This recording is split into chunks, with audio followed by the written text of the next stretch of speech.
It's back to Premier League action for Norwich City this weekend. Another away game following on from Saturday's 2-0 defeat at Burnley.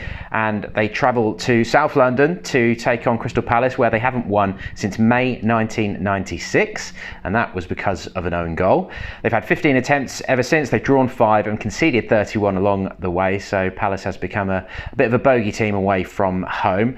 Many of you will remember the 3-3 in 2005 when Norwich were 3-1 ahead. That ended up being a very damaging draw to the survival hopes. And in 2016 as well, Alex Neil's team lost 1-0 when Tim Closer picked up his season-ending knee injury. So there's been some important matches at Selhurst Park for Norwich in recent years. Here are the previous 11s, starting with Palace.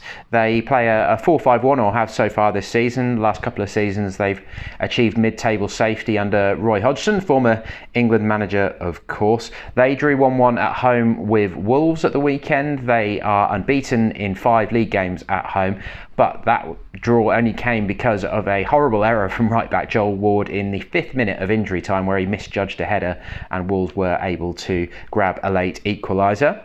This is how Norwich lined up at Turf Moor in that 2-0 defeat at Burnley, and we're expecting at least one change, with Alex Tettey going off in that game in the 13th minute with what Daniel Farke described as he thought was a groin/thigh issue. We'll find out more about that at Daniel's pre-match press conference on Friday. The other issue is Tim Krul. He's got a back problem and he had to take painkillers to get through the game. So we'll be wondering whether Grant Hanley comes back into defence to allow Ibrahim Amadou to step into defensive midfield in place of Tettey. Mo Leitner came onto the field for Tettey. Will he stay in midfield? Will Kenny McLean retain his place? There's a few issues for Daniel to have a look at, but you wouldn't have thought there'd be too much change beyond that, although you have got Patrick Roberts also pushing for a place in the attacking midfield slots as well.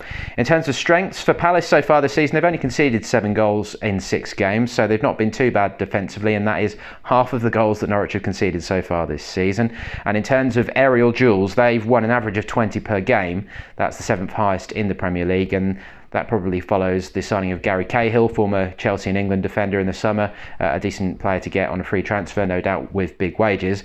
But in comparison to Norwich, they are the lowest in the division. They average 10.8 aerial duels won per game. In terms of weaknesses for Palace, it's got to be goals at the moment. They've only scored 4 so far this season. Compare that with Norwich, who have scored 9, and Timu Puku, of course, has got 6 of those already. One of those 4 goals for Palace was an own goal as well, 2 of them from Jordan Ayew.